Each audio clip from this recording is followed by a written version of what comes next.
Hey everyone, back with a video on VENTURIMETER. By this video, you can understand what is VENTURIMETER, what is principle involved in it, what are its applications and how to calculate it and what are the formulas used, calculation regarding coefficient discharge of a VENTURIMETER, as well as with a short video at last we can understand how to handle the apparatus. So without making any late, start our video. Principle involved in VENTURIMETER is Bernoulli's equation and continuity equation. What is Bernoulli's equation? Bernoulli's equation is nothing but it is the sum of potential energy, kinetic energy and the pressure energy in the input, which is equals to the sum of pressure energy, potential energy and kinetic energy in the output. And coming to what is continuity equation, the flow rate of input should be equals to the flow rate of output. So down with the principle. Now by this VENTURIMETER we can calculate the discharge coefficient of the VENTURIMETER.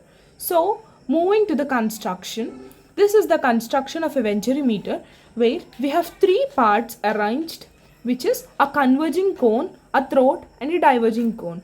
Here the different diameters are set up with which the velocity and pressure changes. So we can see how the velocity and pressure changes with respect to the diameter. There is also the presence of another part, which is a manometer, which is connected with the inlet and the throat. Here in a converging cone section, as the diameter is constant, there is no decrease or increase in pressure or velocity. That is constant velocity and pressure. Coming to the throat section, suddenly it becomes narrowed, that is the diameter decreases to the minimum value. So this is the reason why the pressure and both the velocity increases here. And coming to the diverging cone, here it becomes widened, diameter becomes widened, because of which both pressure and velocity decreases. Okay, this is the construction, and here the manometer is connected between the inlet and the throat. Here between the two limbs, height is calculated. This is manometer.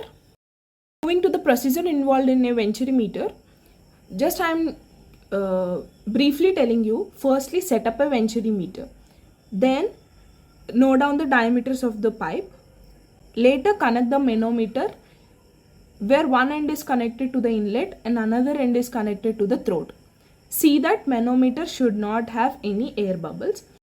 To the applications of VENTURIMETer, it is used in automobile sectors, where it is used in engine carburetors to measure the airflow, and it is used in power and piping industries to measure the control process flow, and in medical industry it is used to measure the flow of blood in arteries.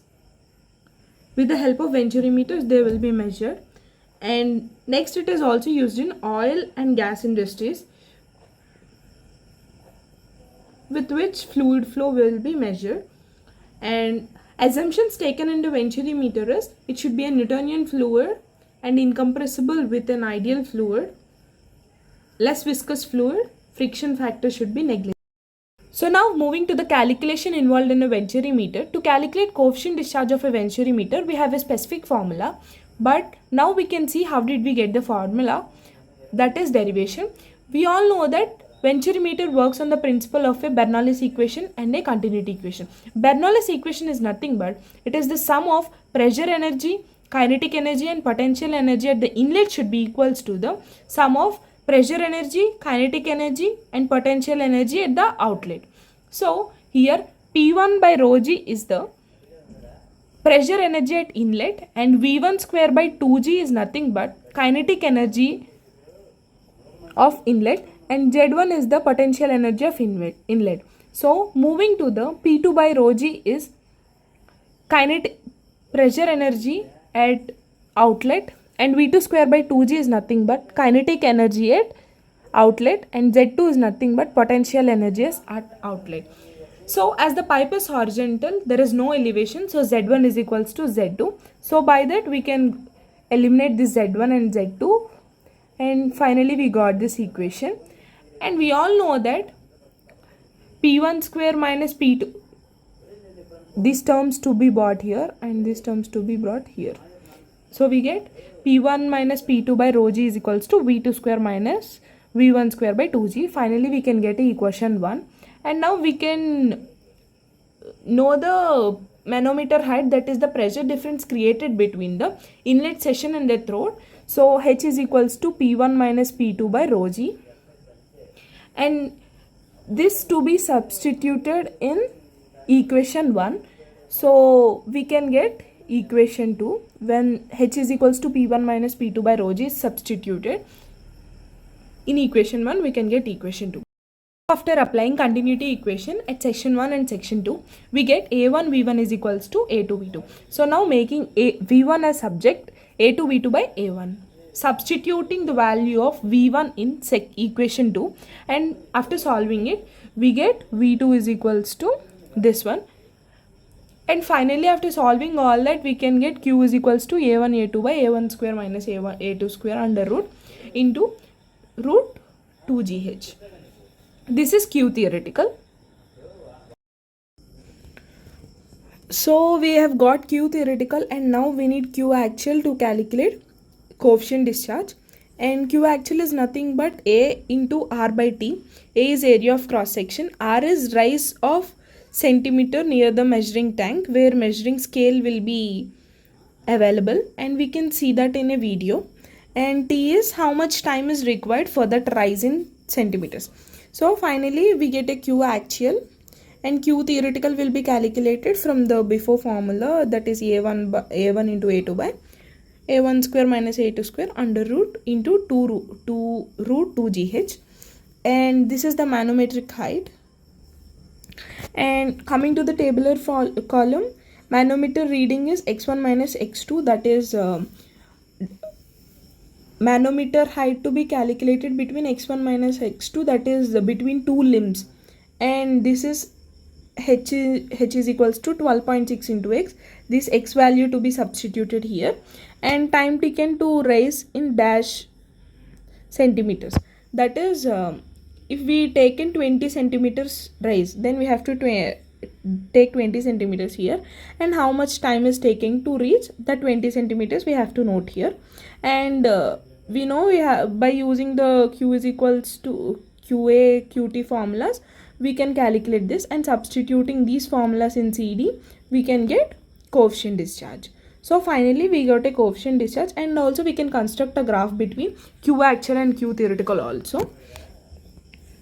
And done with the formula used, and I have told you that I'll just play a video. This is a control panel which is used to switch on and switch off the motor, and this is a bypass which should be always on because to avoid pressure gradients. And this is a venturimeter setup which is adjusted with this. Flow rates can be adjusted with the help of this.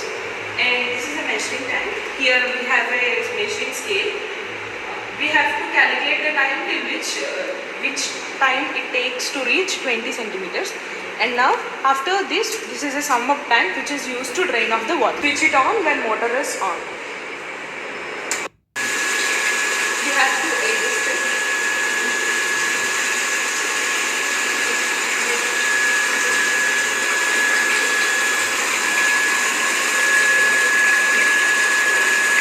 For starting all this apparatus, this is off.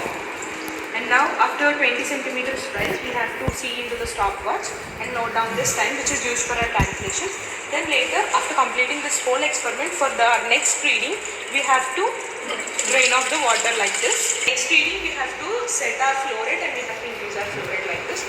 And this changes, and again do the same procedure and note down the time which is used. And thank you. I think you've got a clear idea about venturimeter and what is its principal application, construction, and how to operate the apparatus. And do like, share, subscribe for more videos.